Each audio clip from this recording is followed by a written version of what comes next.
안녕하세요. 화산관제인 홍익필 변호사입니다. 이번 시간은 2016년 1월 26일 파산 선고를 받은 69년생 남자 케이스입니다.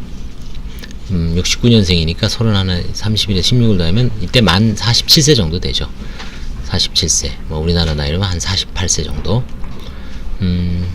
이제 자녀들 이런 걸 안 내서 봤더니 미제출에 정당한 이유가 있습니다. 9년 전 전처가 이혼 후 전처가 자녀들을 양육하면서 연락 두절됐기 때문에 이 당시는 자녀들 그 세목별 과세증명서하고 개인별 토지 수요랑 지적 전산 자료 조회라고 하죠.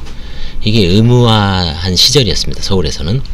근데 작년 2020년 2월부터 서울은 일단 원칙이 채무자 거를 기본으로 하되 관제인이 특별한 사정이 있을 때 그 자녀나 배우자나 뭐 전처나 부모 그런 사정, 여기서 이제 특별한 사정에 대한 입증은 관제인이 하는 겁니다.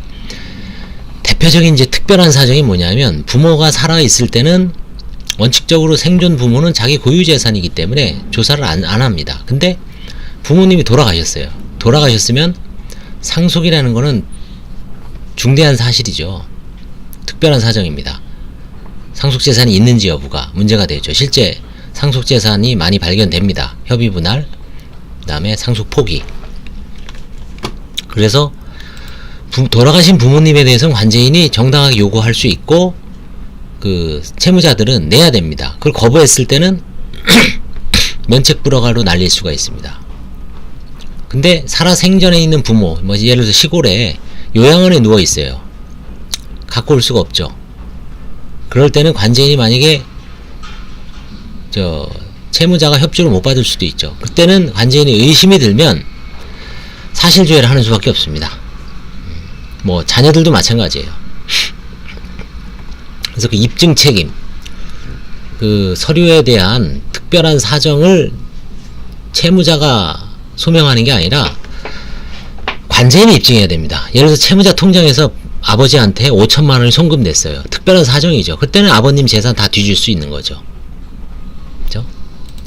채무자 재산에서, 채무자 통장에서, 아니면 채무자가 작년에 부동산을 팔았는데 배우자한테 마누라가 돈 1억을 가져갔다고 얘기합니다. 마누라 재산 캐야죠. 진술이 있으니까요. 특별한 사정이죠. 그래서 이제 그런 경우 특별한 사정, 재산이 있는데 그게 가족들한테 흘러 들어갔다고 진술이 나온 경우, 아니면 계좌에서 흔적이 발생한 경우, 아니면 그 재산을 가족들이 팔았다고 주장하는 경우, 아니면 상속이 발생한 경우, 이렇게 개별적인 사정이 있을 때는 조사의 범위를 확대할 수 있다. 그거를 잘 옛날부터 사실 그랬죠. 옛날부터 그랬고, 이런 경우 있을 때 이걸 사실조회까지는 안 했습니다. 그냥 채무자 말 듣고 넘어가는 거죠. 굳이 여기서 이제 채권자가 등장해서 뭐 다 조사해달라 그러면 원하는 대로 해주는 거죠. 이분은 2006년부터 현재까지 싹 무상거주입니다. 큰형, 그 다음에 누나, 친구, 뭔가 지금 사업에 실패해서 이제 저거 한 거죠.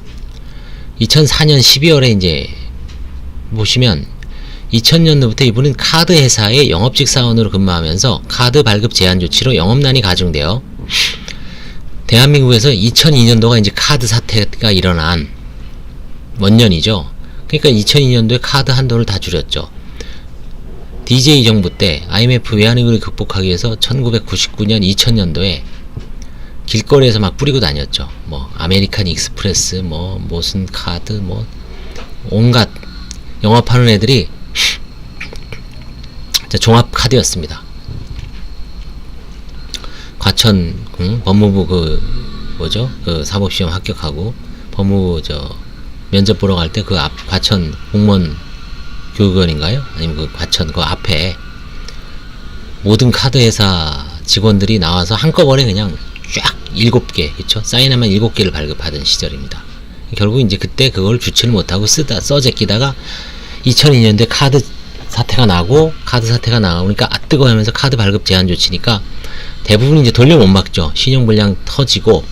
그래서 이제 법원에서는 파산 면책의 문호를 그냥 확 열어 제꼈죠. 2003년도, 4년도부터. 그래서 2005년도, 6년도가 서울회생법원, 그쵸? 한 달에 5,000건씩 들어왔다고. 6만 건 들어왔습니다. 전국에 15만 건 중에 10만 건 중에 벌써 뭐 옛날 얘기죠. 20년 전 얘기입니다. 하여튼 뭐 다시 올 수도 있죠. 그래서 2000년부터 카드회사의 영업직 사원으로 근무하면서 카드 발급 제한 조치로 영업난이 가중되어 생활비와 영업비용을 카드와 대출을 통해 조달하고, 이게 돌려막기 한다는 얘기죠. 2006년 배우자가 갈등 끝에 이혼하고요. 이제 그 이후부터 이제 뭐 시름시름 특별한 이 일용직이라는 게 그렇습니다. 뭔가 사람이라는 게 정규적인 아침부터 저녁에 출근 퇴근해서 이게 빡빡한 속에서 돌아가지만 나름대로 루틴이 있는데, 일용직 한 분들은 그게 없죠.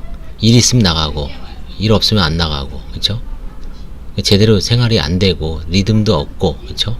그야말로 진짜 하루 벌어서 하루 먹고 사는 거죠. 돈도 못 모으죠. 그 다음에 뭐 가족들도 이제 다 떠나죠. 그러면은. 그래서 이제 일용직이 힘든 거죠. 모친 딸 둘이 있습니다. 이건 결국 여자들이 이제 양육하죠. 배우자가 억척스럽게 이제 뭐, 그쵸? 채무는 6,200억입니다. 2000년 내조가 있습니다. 이건 뭐 16년 지난 차는 뭐 사실 폐차 직전이라고 봐야죠. 보험 해약한 거 2만원이 있습니다. 폐차한 차가 있고요. 거의 뭐 있을 수가 없죠. 자, 이제 상속재산 들여다볼 수 있죠. 2014년 지금 2016년이라고 생각을 하십시오. 2년 전에 부모님 돌아가셨으니까 채무자한테 적극적으로 요구할 수 있습니다. 돌아가신 부모님의 세목별 과세증명서, 언제 사망한 시점부터 과거 3년입니다. 이런 거를 멍청하게 2015년 16년도 세목별 과세증명서를 제출받으면 멍청한 거예요. 돌아가신 때를 기준으로 과거 3년간을 해야 됩니다. 그리고 이제 추가해서 지적전산 자료 조회. 엄밀하게 하면 지적전산 자료 조회는 이제 필요 없습니다. 세목별 과세증명서가 그 어떤 특정 시점을 해서 기준을 이렇게 하기 때문에 거기서 재산이 사라지면 그걸 추적을 할 수가 있어요. 지적전산 자료 조회는 이제 조사하는 사람이 편의주의죠. 근데 그게 이제 나는 한 건이라 그러지만 그게 발급받는 사람 입장에서는 엄청나죠. 거기다 그거를 배부자까지 포함시키면, 배우자, 부모, 자녀까지 포함하면 서류가 5장, 6장이 돼버립니다. 그래서 이 서류 제출하는 게 쉬운 것 같아도 파산문책에서는 이게 엄청난 그 장벽입니다. 그래서 그 장벽을 조금이라도 낮추기 위해서 작년에 14종으로 줄인 겁니다. 채무자 위주로.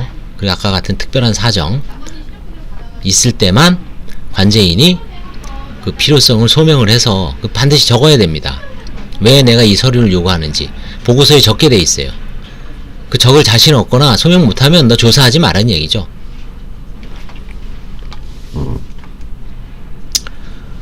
하여튼 서울은 그렇습니다. 채무자는 10년 이상 타인의 주거지에서 무상으로 거주함. 현재 2000년식 차량과 소유기 보험 해약간금 외에 재산은 없음. 그 다음에 상속재산 없음. 그쵸? 이래서 바로 파산면책 인용된 사안입니다. 감사합니다.